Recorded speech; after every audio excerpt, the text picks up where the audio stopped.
Well, I just wanted to say yes. I mean, to start with, what a nice thing it is to be back here. I mean, I really cut my teaching teeth at well, it was then called Thames Valley University, called the University of West London. I'll say more in the presentation, but I taught here for a long time actually, and I cut my teeth partly doing a lot of adult education, organised by a lovely guy called Peter Cook. Now, I think there are two Peter Cooks that work here. But anyway, he was one of them. Then I kind of got into teaching some more of the undergraduates and stuff. I taught history, analysis, aesthetics, film music, quite a lot of compositional techniques, all that kind of stuff. Great, so it's lovely to be back. It's rather different from what I was here before. It looks slightly nicer, slightly cleaner, and it's obviously got all the newfangled stuff that we're kind of used to.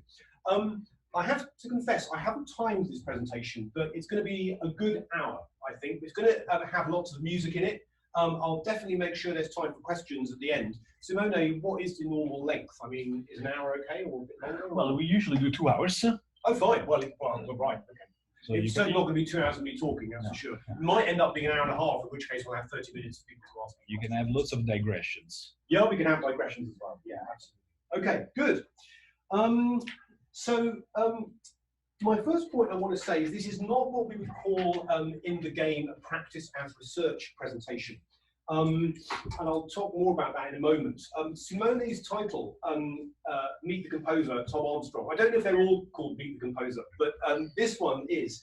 That suggested to me something a little bit less formal, and he also told me that there's going to be quite a breadth of students here, from first-year undergraduates right through to master students. So I wanted to kind of make it a little bit wider than I might normally do, and less kind of specialist, really focusing down on one set of pieces. So I'm going to be wider than that. But it's also not quite the kind of composer talks about their music sort of presentation either, as will become clear.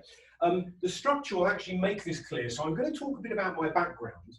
I figure that you've never heard of me, and therefore you should probably know something about me. I'm going to talk about being a composer in a university, what that's actually like and what that entails. And then I'm going to talk about two recent pieces and an idea that is associated with those pieces. Now, I have to confess that I did say to Simone, yeah, I'm writing on these guitar pieces. They won't be done until November. Well, of course, you know, I haven't. I've got behind, as we all do. So I won't be talking about those, but I am talking about some really very recent stuff. One piece was just premiered a few months ago, actually last month. And the other one was premiered much earlier in the year. So I'm talking about some very recent pieces to finish. And I do want to provide a sort of narrative, a sort of a story to my career. And I will admit that to do this, I have been slightly selective in the pieces I've chosen to talk about and what I've chosen to kind of convey. But I do want to give some sense, like all good stories, of there being going from A to B, beginning and middle, obviously not an end yet, because I'm still thankfully here. Much as the best evidence of the government have tried to stop me being here, but anyway. I am definitely a rather different kind of composer these days from what I was, certainly when I was working here. I write different kinds of music, and I think it might be useful to try and show you what has caused that change. Okay, so first of all, a bit of background. So I want to clarify the kind of composer that I am. My educational background helps to explain why my earlier music in particular turned out the way it did. It's not that there's been a clean break of my earlier stuff. I mean, I think the recent pieces still have some connections, but they nevertheless, things have changed quite a bit in my music, and I think that might interest you. I hope it will interest you anyway, and to find out why and how. So, first of all, composer or musician. I am very happy to identify as the former of those two things. And with it, all the connotations that come with that, albeit these connotations come from actually quite a narrow historical period. But often, when I think a lot of students in particular now think of the word composer, they generally think about someone who might write their music down. They think about someone who works in a particular kind of way, maybe mostly alone, rather than collaborating. They perhaps don't think of someone who works more in the commercial sector. I'm happy to own up to all those things, basically. Although I have done quite a lot of collaboration, but my medium is, as you can see there, I'm happy to put images of dots on paper on my website and so on. I generally sense students I teach at the University of Surrey aren't often very comfortable calling themselves composers. And the notion of being a musician is something that they are more comfortable with. As I say, when I talk about myself in a kind of jokey way, I might say, yeah, well, I'm a kind of dots on paper composer, or a notes and rhythms merchant, or a pencil and paper composer. And that does describe the way that my music gets out into the kind of world of sound, as it were. And I would say that not many of the things that I do are towards the sort of that end of the spectrum. I've put Benjamin Britten's little publication on receiving the first Aspen Award there, which he wrote in 1964. And in that, he kind of lays out this view of what we might nowadays call a community musician. Writing music is of use to the wider community. Conducting, performing, being a kind of composer stroke performer. Now, I'm not a bad performer. I could probably entertain you on the piano for an hour with a few things, but I'm not going to get people paying to come and hear me play the piano, unlike Benjamin Britten. I'm not going to be making recordings as a pianist. I can conduct as well. I'm happy to conduct my own work, but I generally leave that to specialists when I get music out there. So again, the kind of composer I am is someone, I say, more towards that end of the spectrum. I write all my music down. I don't tend to use much software other than Slavia, obviously, which we pretty much all do now if you're writing notes down, or the equivalent softwares. Okay, so that's important to set that up for you, so you know, getting a bit clearer idea of what I am. And now I want to talk a little bit about my education and training in music. I attended the University of York. I did my undergraduate degree from 87 to 90. I expect before many of you were even twinkle in your parents' eyes.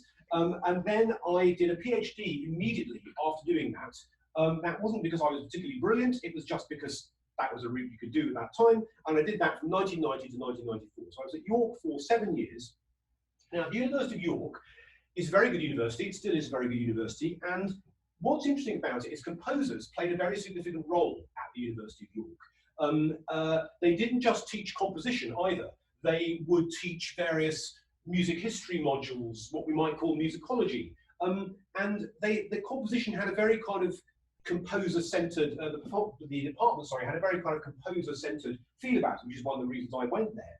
There were two composers at York who were particularly kind of opposite in some ways. One of them was David Blake, and David's thing was basically modernist music before the Second World War. So essentially, the Second Viennese School, Schoenberg, Bergweben, serial music, and that kind of thing. Roger Marsh, who I studied with for my PhD, was modernist music after the Second World War, particularly the Italian composer Luciano Berio, also Pierre Boulez, and so on. Now, there was a bit of a tension here, like there is in all good departments, I think, between these two composers, because they had quite differing views, I think, of how to compose, what counted as music, and so on and so forth, and probably even what the role of the composer was.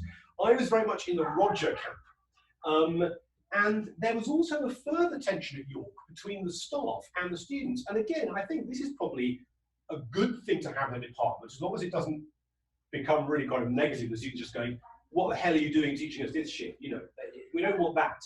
But a kind of skepticism and students introducing other ideas and other music into the context, into the lectures is good. So for example, Roger Marsh taught us in composition about composers like Luciano Berio, I've mentioned, Pierre Boulez, Olivier Messiaen, all these kind of great avant-garde figures working after the Second World War, in Messiaen's case before the Second World War.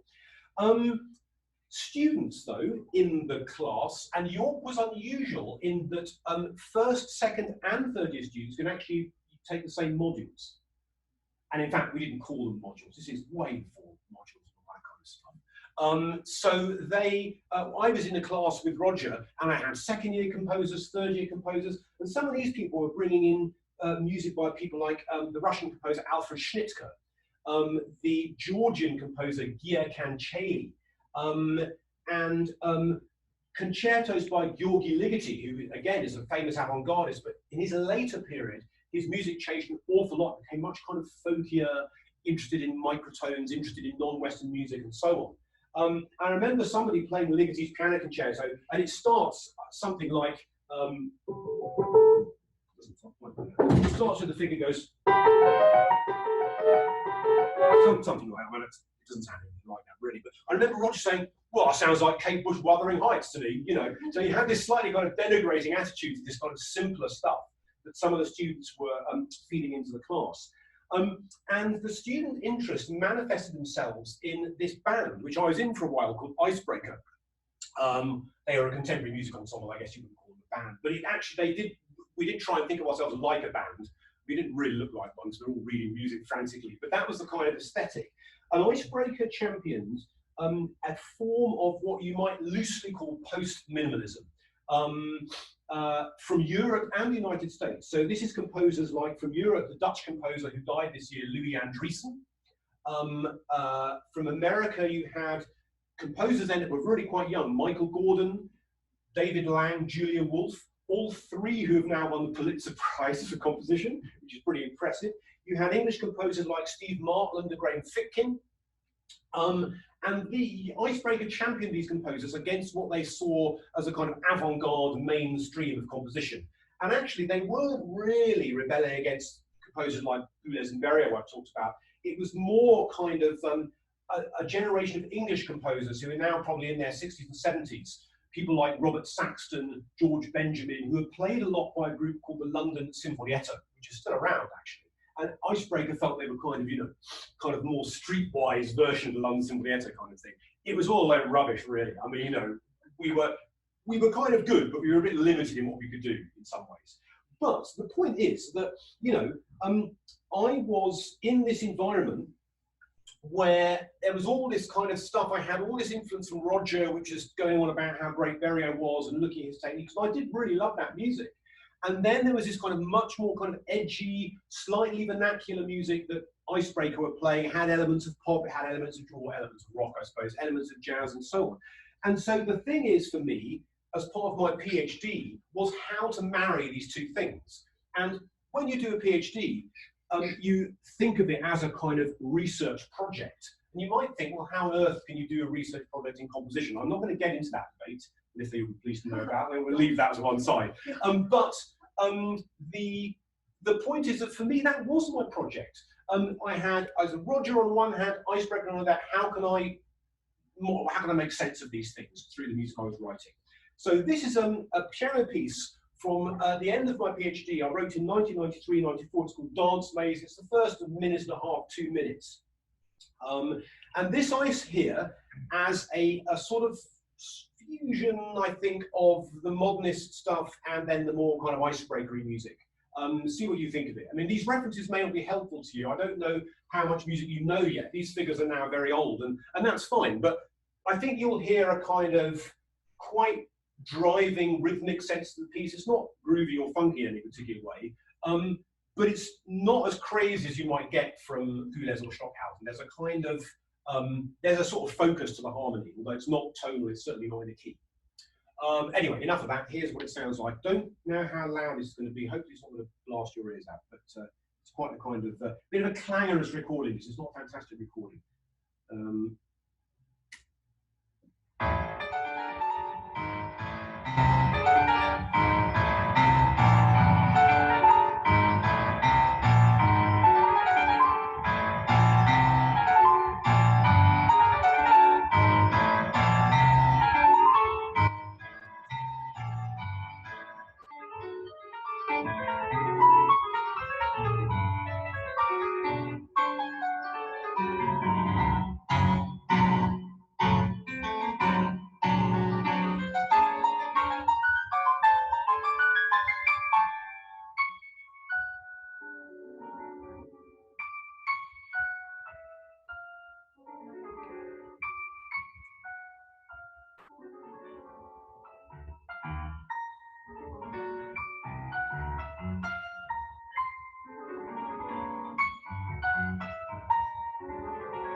So that's a sort of fairly early piece of mine from just towards the end of my PhD. And I'm going to come back to that piece because I've reworked it in various different ways, which I hope you might find interesting. I thought I'd play you some more music so you can get to know a little bit more about where I'm coming from. And I've basically here just got a medley for you of those pieces from just after I finished my PhD right through to fairly recently. And you're going to hear quite a diversity of musical language here. There's atonal music, there's tonal music you describe more as diatonic or modal, but I've chosen these examples to highlight particular aspects of my style. It's usually quite rhythmic, not necessarily in a kind of groove-based way, but a sense that there is often a pulse to the music, a bit like certain styles of minimalism.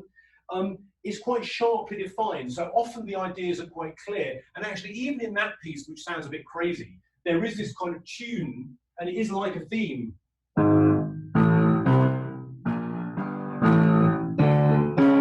Which actually you hear coming back a number of times throughout that piece. So that's a kind of sharply defined idea. And then there's also a certain aesthetic of composition, a certain idea of what I think constitutes a beautiful and effective piece. And this, in these pieces, is the idea of a piece being seamless, flowing in a beautiful kind of uninterrupted way from one section to another, rather like that piano piece does. Also the idea of the climax in music being very important, and particularly a kind of rather thematic or motivic approach to composition, where I'm working with recurring note patterns, recurring configurations of rhythm and so on. Things that you might even describe them as hooks and that people might come away remembering from the piece. You're probably thinking, yeah, right. But you know, that's the kind of thing that's the kind of way I'm thinking. Okay, so here it is. This is probably going to take about 5 minutes. They'll just fade from one to the other. I've put the instrumentation on, so you should be able to follow it through to keep your attention. This piece we're going to come back to, so I've put it in red.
Right, okay, so you might be able to hear how after that piano piece I played you on the previous slide, the music that I was writing sort of settled a bit into this default style, which is usually pretty rhythmic.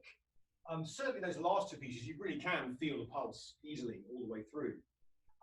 But it was often also quite aggressive. A lot of accents, quite loud dynamics, quite punchy. And it also, the approach to form, as I said before, was quite traditional. This idea of moving seamlessly from one section to another, this importance of unity, making sure that pieces hang together, they have themes and motifs which you reuse. The importance of climaxes and the idea that a piece goes towards a goal, it has a direction, it has an end point that you set up and should be somehow perceivable by the audience. And I think maybe by around 2009, 2010, I'd reached a bit of a plateau.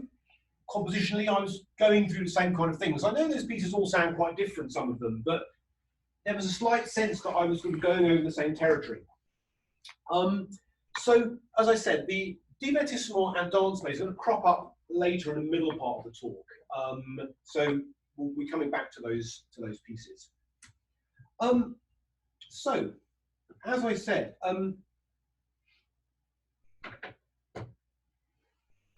the university has always been quite an important part of my compositional career.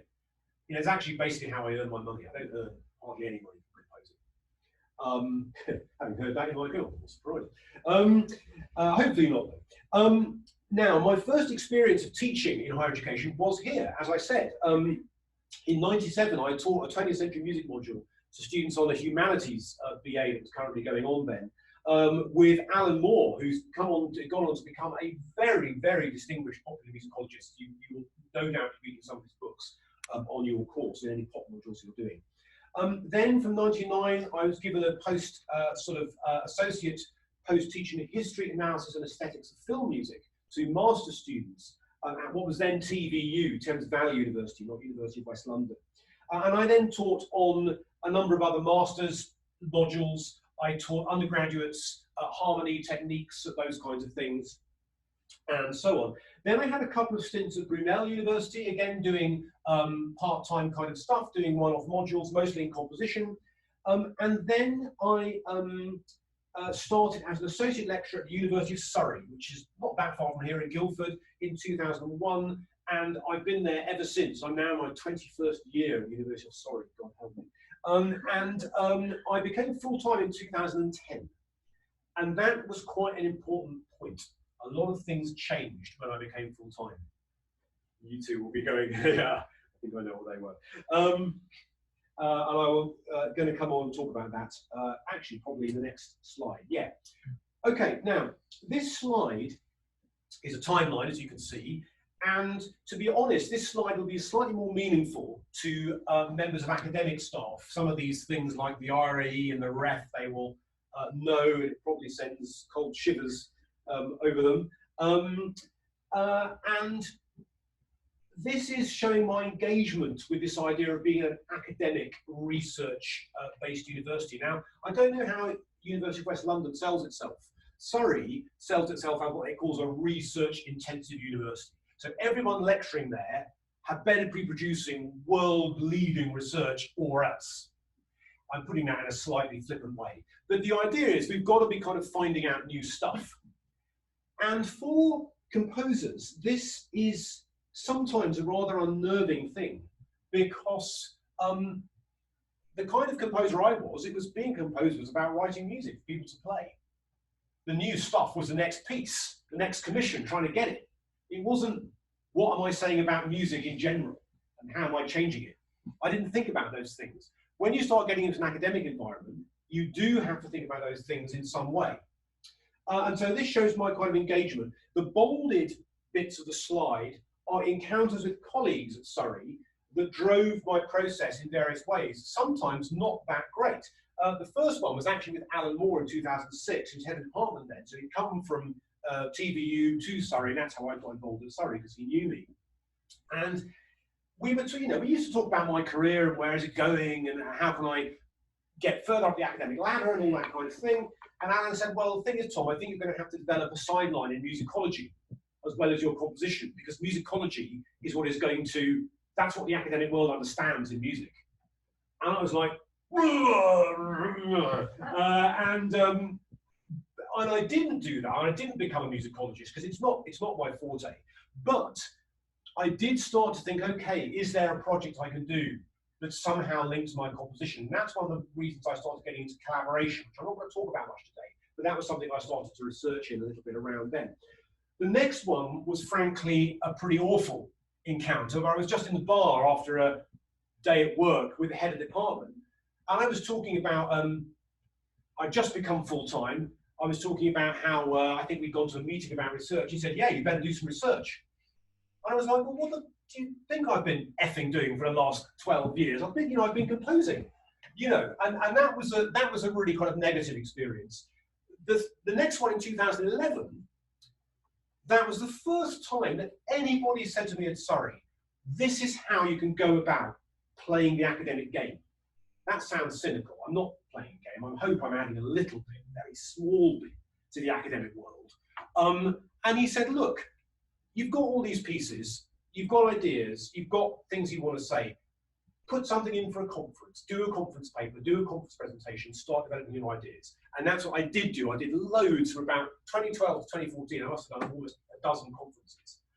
And that just got me on a bit on the academic treadmill. And I started thinking in those kind of more academic, or not academic, but research terms.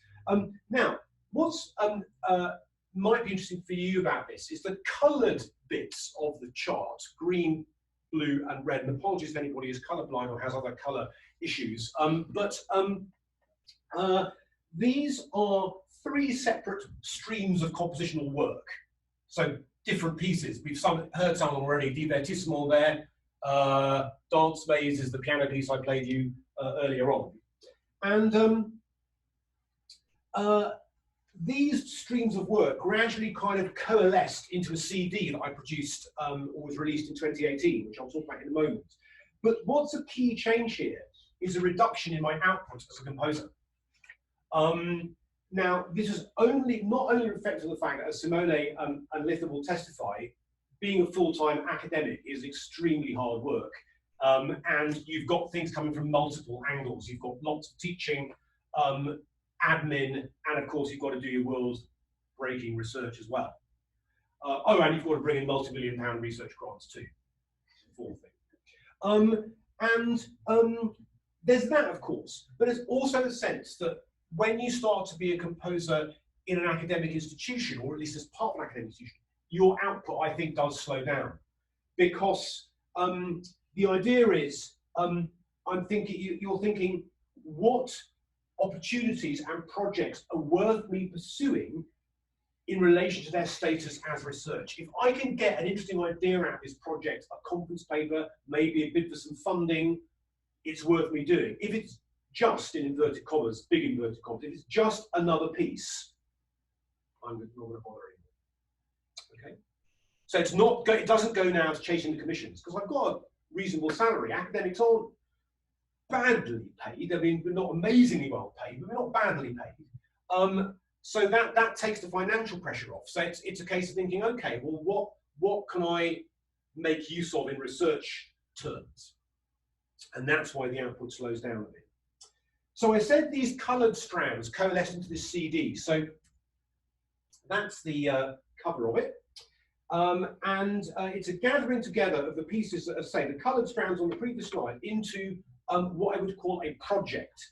And the project that this CD investigates is the process of revision and reworking in music.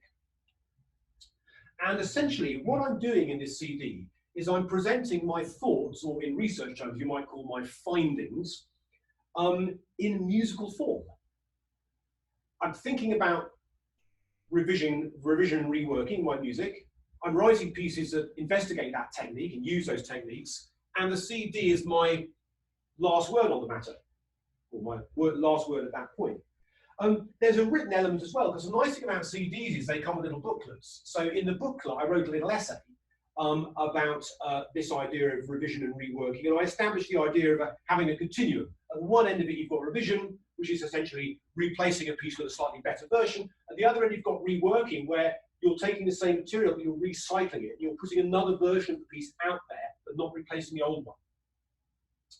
And I established this idea, and I referred to other composers who use these kind of practices, like the German composer Wolfgang Riem, who has lots and lots of pieces which are different versions of the same thing.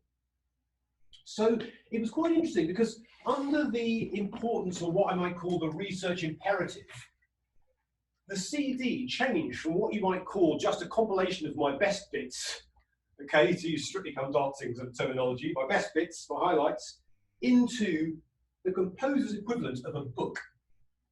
That is what I think that is in audio terms. Okay. Right. So let me play now a little bit of this piece, Dance Maze. So I'm going to play a little medley. It's going to have three versions. First of all, the original version you've heard a bit of already. I'm just going to play a little bit from the end of that extract I played before. Now, the original version is, I think, rather breathless, never really stops. There's no space in the music, and it's also pretty violent and aggressive all the time, pretty much all the way through. So the first revision, which is just for solo piano, like the original, is the same passage, but now there's much more space, by which I mean there's just kind of time for some of these kind of, quite complex chords to actually resonate a little bit, rather than then you're onto something else. Okay. So there's a bit more space, longer note values, longer silences between the different materials, and the dynamic level has been brought right down to pianissimo rather than fortissimo as it was in the first version. So that's the second thing you'll hear. Then the third thing, suddenly a trumpet appears in the mix. The piano part remains intact, so the piano part's like the second version, calm, quiet. And the trumpet part has a part over the top of that, which is completely independent. I mean, they play to the same beat, but it's composed using different materials, and it can even be taken out and stand alone as a trumpet solo as well. So the trumpet has a part over the top of that, but the trumpet part's much longer than the piano section that I've placed it over. So it gives even more space, because I've expanded the section, but it's not equally filled by the two instruments. The piano still has a small bit in the middle, and the trumpet has a much wider arc. Okay, and also the instruments are in a rather weird relationship. It's not like the piano's accompanying the trumpet. They're sort of coexisting at the same time, but they're slightly indifferent to each other. Now, I'm not just jamming them together and hoping for the best. I mean, I've thought about how they're going to fit. And they've each got their own particular logic, and they each make sense on their own. When you put them together, you get a rather, I think, a rather strange impression. So see what you think. So the last extract I'm going to play is quite long. It has a trumpet melody that goes all the way through, and you'll hear the piano music from the second extract coming back in the middle of that. So we start with the original version, a little bit of the original version I've already played you.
Added trumpet part.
Okay, and the whole CD is a series of revisions and reworkings. So, for example, the piece called Morning Music, which has got 3 parts, they're all versions of each other. They all use the same material. Then you've got 4 and 5. You've got a piece called Divertissement and Diversions 3, and you can tell from the titles there's a similarity there. So I'm just going to briefly talk about those next.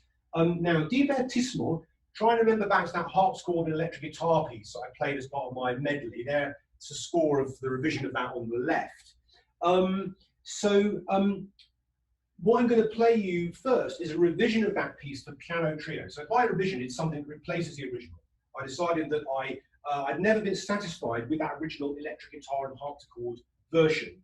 For me, the medium didn't seem to suit the rather conventional material that I'd composed, the rather conventional way that I had treated it.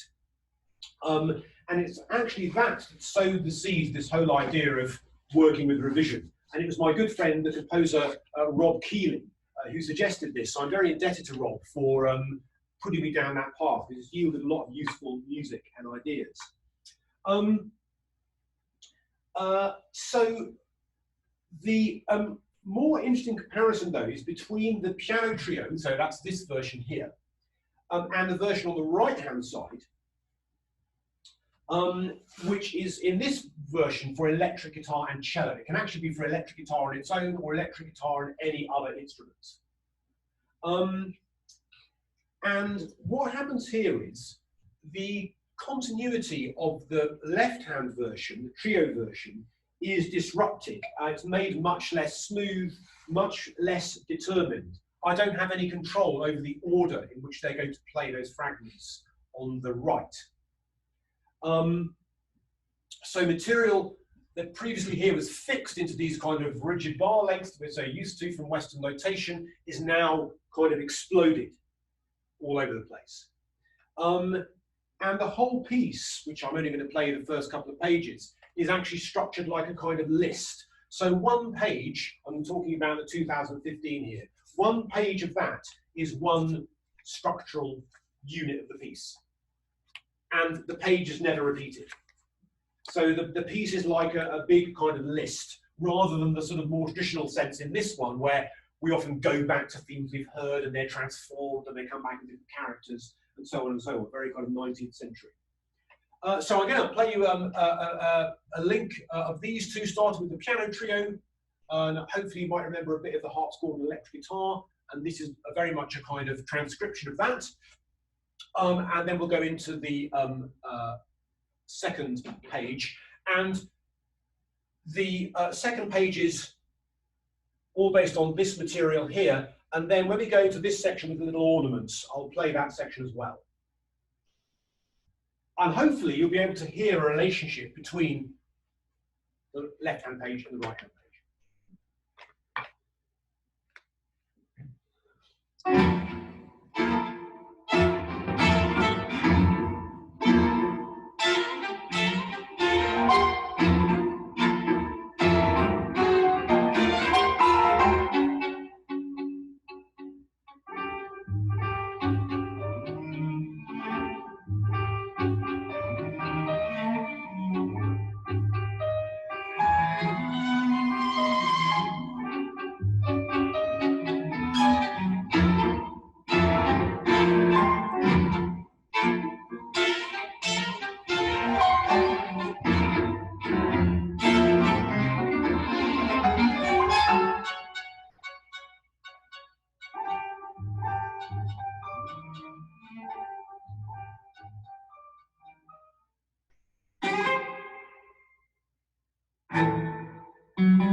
Okay, so a similar kind of disruption to a previously whole piece happens in Dance Maze. That's the piece with the trumpet and piano.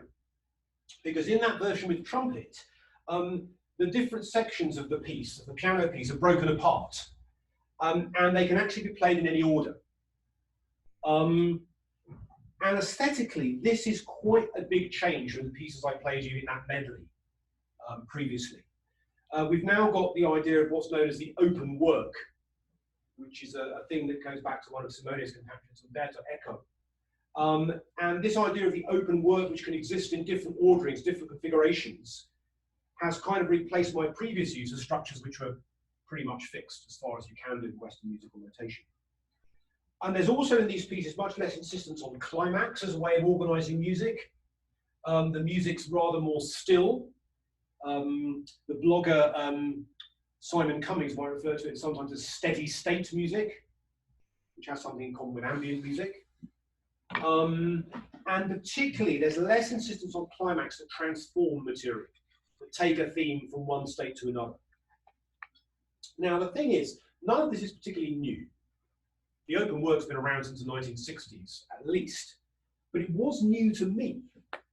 And I can definitely date the shift in these new ideas for me around 2009, just before I became full-time at Surrey, and I started to engage with the academic research imperative, as I've called it. So I wouldn't want to say that being an academia for me has been a negative thing. It's affected the music I write, and some composers might bristle at that. For me, that's just been good. I write different stuff now, and that's no bad thing. If you're an artist, you don't want to keep churning out the same thing. You want to keep renewing your practice, and it's helped me to do that. Right. I didn't write the music for the Husband BBC TV series. The thing is, though, I put this up rather flippantly because although I'm in a university, I do still describe myself as a composer. I don't describe myself as an academic, and certainly not a musicologist. I've got nothing against musicologists. It's just that I don't have those skills. I don't have that training. Composing music and also doing a certain amount of writing about it is how I convey my ideas about music. Musicologists often write them down, performers perform. My own musical ideas come through writing music itself. And I still hustle, hence the slide, for performances and stay alive to potential new contacts amongst musicians. The ivory tower cliche, which is often levelled at academia, is not at all one I subscribe to, not in terms of performers in any way. I need performers, the kind of music I write, I need people to play it. I don't write electronic music on the whole. The idea of the ivory tower in a way about audiences is something that's a bit different for me. I don't think I can honestly say I think about expressing anything through my music or trying to move audiences. I don't want to repel audiences, don't get me wrong. I want people to get something out of my music, and not everybody will. The audience for my kind of music is fairly small, but there is one for it. So I certainly don't write a piece and put it in the bottom drawer. That's not composing, as far as I'm concerned. And composers in universities, you need to navigate this set of tensions between external opportunities for you as a composer, getting gigs, getting performances, increasing your circle of contacts amongst performers, and what I call the research imperative, the idea that you have to generate research income. That might be in terms of getting grants from government research bodies. It might be doing well in the Research Excellence Framework audit that happens every 6 years. Or it might be getting PhD students who obviously pay fees and so on. And all those three things are part of you bringing in income. So what's happening to me now is I'm always thinking, when someone asks me to write a piece, my first thought is, how can I repurpose this request for a piece or a new commission or a meeting, an opportunity to write something new for someone? How can I repurpose that to meet the demands of academic research? And actually, when you start thinking about that as something creative and a challenge, it brings out it gets all your creative juice kind of firing. And I think for me, one thing that I'm like now about composing is that I work a bit more conceptually. It's not the new piece adding to the catalogue. It's what kind of idea do I want to explore in this piece. And that takes me to the final part. But before then,